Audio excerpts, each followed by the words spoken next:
రైతు పండించిన పంట సాగు ఖర్చులకు 3 రెట్లు ఉండే విధంగా కనీస మద్దతు ధరను నిర్ణయించాల్సిన బాధ్యత ప్రభుత్వంపై ఉందని తెలంగాణ రైతు రక్షణ సమితి రాష్ట్ర అధ్యక్షులు శ్రీహరిరావు అన్నారు.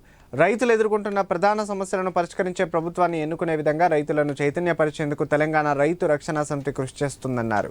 ఇందులో భాగంగా పలు అవగాహన కార్యక్రమాలు చేపట్టామన్నారు. రైతన్నలు ఇంకెన్నాళ్ళు ఈ అప్పుల బతుకులు అనే టైటిల్తో 6 డిమాండ్లతో కూడిన గోడ పత్రికను సిద్దిపేట రైతు బజార్లో ఆవిష్కరించారు. ఈ సందర్భంగా మాట్లాడుతూ పంటల బీమా ప్రీమియం మొత్తం కేంద్ర ప్రభుత్వం భరించాలన్నారు. రైతులకు మేలు చేసే పార్టీనే గెలిపించుకుందామని తీర్మానం చేశామన్నారు. రైతుల డిమాండ్లను తీర్చే విధంగా మేనిఫెస్టో రూపొందించిన పార్టీకి వచ్చే పార్లమెంట్ ఎన్నికల్లో మద్దతు ఇస్తామని తెలిపారు. గిట్టుబాటు కాక మన భారతదేశంలో 4 లక్షలకు పైగా రైతులు ఆత్మహత్య చేసుకొని చనిపోయినప్పటికీ కేంద్ర పాలకులకు ఎవరికి కూడా రైతుల సమస్యల మీద అవగాహన లేదు. ఏ ప్రధాన ప్రతిపక్ష పార్టీ కానీ అధికారంలో ఉన్న పార్టీ కానీ రైతుల సమస్యలను వాళ్ళు అర్థం చేసుకోలేదు. ఇంతవరకు అని తెలుస్తుంది, క్లియర్గా తెలుస్తుంది. రైతులు ఎదుర్కొంటున్న అనేక ప్రధాన సమస్యలకు కేంద్ర ప్రభుత్వం పరిష్కారం చూపవచ్చును.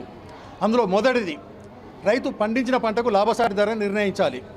రైతులు ఈరోజు ఏం కోరుకుంటున్నారంటే వాళ్ళు సాగుకు పెట్టిన పెట్టుబడికి 3 రేట్లకు తగ్గకుండా కనీస మద్దతు ధర నిర్ణయించాలి. రెండవది, ప్రకటించిన కనీస మద్దతు ధరకు చట్టబద్ధత కూడా కలిగించాలి.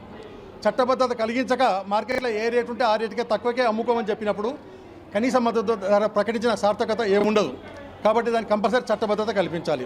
మూడవది, పంటల బీమా పథకం అమలు చేసి రైతుకు పంట నష్టం వచ్చినప్పుడు కాపాడడంలో అన్ని ప్రభుత్వాలు విఫలమైనవి.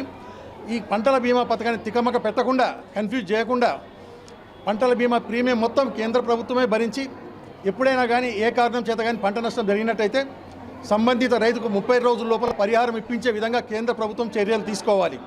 అంతేకాకుండా మహాత్మా గాంధీ ఉపాధి హామీ పథకాన్ని అన్ని వ్యవసాయ పనులకు రైతులకు వ్యవసాయానికి అనుసంధానం చేసి సంబంధిత రైతు 50% ఖర్చు భరించే విధంగా అనుసంధానం చేయాలి.